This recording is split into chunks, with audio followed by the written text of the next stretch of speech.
So what we want to also look at is, and most people ask me this question, Arslan, okay, fine. So we got it. Now we understand something. We understand how to respect other person's model of the world. We understand what respect is. We know what insults are and how we could bifurcate insults into why people insult sometimes and how could we respond back, much more effectively to those insults. We got that all. But what about if we have a family member or a close loved relationship, or maybe somebody that we love and appreciate in our surrounding? What if they are narcissistic, or maybe they're bullies? Maybe they're not somebody that you really love, but they're just predominantly in that situation, or they're coming from the mindset where they're basically bullies, or they may be narcissistic in their personality. I'm not talking about the disorder, but I'm saying what if their nature is of bullying or narcissistic?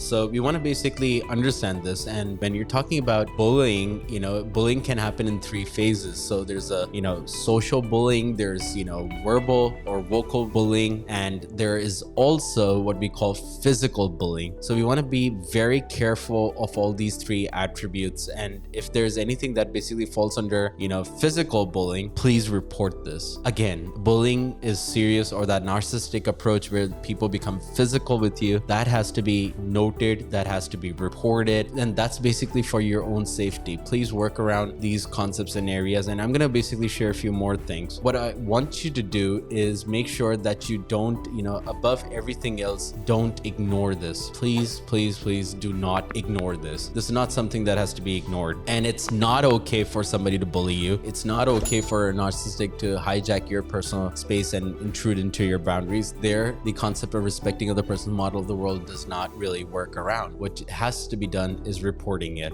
Stand up against it. If you feel that anybody is, bullying someone, become that support agent in their life and stand up to it. When you stand up to a bully and narcissistic, you have to let them know, get them. So this is really important. Again, as a pointer number 3, after standing up against them, is also letting them know when they're wrong. Every bully and narcissist, person who displays that kind of a trait should be, made to hold accountable and should be told that what they're doing is wrong, so that they have more sense of creative, actions, how they could, basically develop their own sense of, basically becoming empowering, or maybe they understand from it, maybe. I don't know. But it has to be told. When something is wrong, and you gotta let them know. That's nothing to do with how we would want to talk around respecting other person's model of the world. Also, what we would want to look at is get aid, involve experts, consult with a coach, consult with a counselor, consult with a trained professional psychologist. Get some help, get some help from those who are experts around you, so that they could basically really identify if your personal space is safe, or, if the other person is actually a bully or narcissistic. And if you don't understand about it, getting and seeking help is a very good option for you to help yourself and to help the loved ones that are around you. If you feel that there's no expert, let your guardian or trusted people know. What is guardian and trusted people? Like, for example, your mom, your dad, your loved ones, anybody that you feel, somebody who could keep it confidential and support you in the most empowering way, would be a guardian or a legal guardian that you basically look up to, or could help you, or your mentor that could basically assist you in that situation. Because sometimes the behavior of bullying and narcissistic can really reach to us, and where our emotions may go up, intelligence may fall, and we may not have the right, mechanism to attend to how to basically deal with those situations. These people are expert liars. They may lie, they may intimidate you. Let me share one technique with you, and I would only be able to do, I think, 1 or maybe 2 tips that I could give you if somebody's bullying or is behaving narcissistically with you. These people predominantly know your weaknesses. Remember this. So when somebody comes up to bullying you, they know your vulnerable space, they know where it hurts the most, they know where to pain you, they know your pain points, they know exactly what your weaknesses are. And if they do know those, these people are very efficient in lying. They're gonna hurt you where it hurts the most. Remember this. That's one of their character tastes,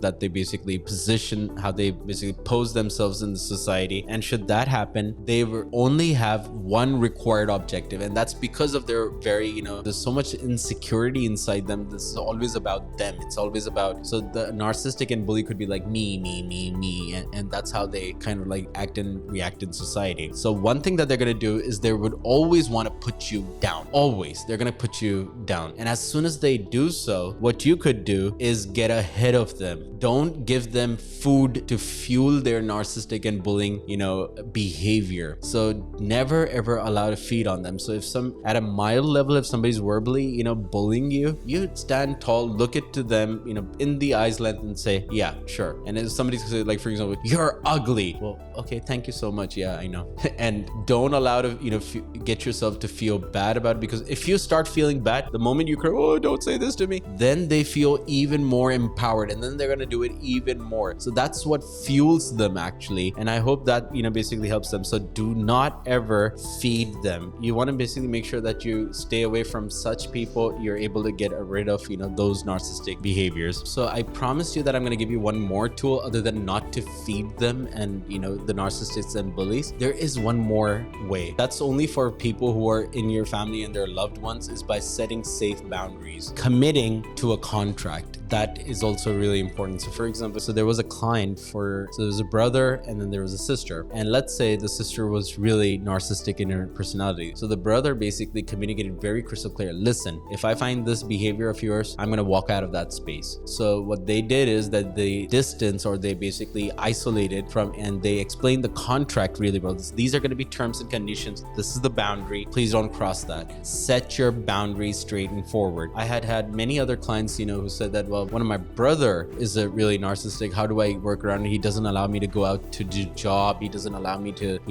work and operate in society. What do I really do? And I said, well, first of all, find a job to secure for yourself. And as soon as possible you can, do move out of that space, because you don't want to end up hurting yourself. And you would want to report this if it's any way, in any nature. If it's physical, you got to really report that, or at least establish your own safe space where you could do things on your own, where you're empowered to live the life in respect and in accordance to your sense of boundaries. So that's all. This is a beautiful way that I could build my community, how I could serve you guys, and how I could bring topics that are more meaningful for you to create the empowerment you need. Take care. Arslan Larik signing off.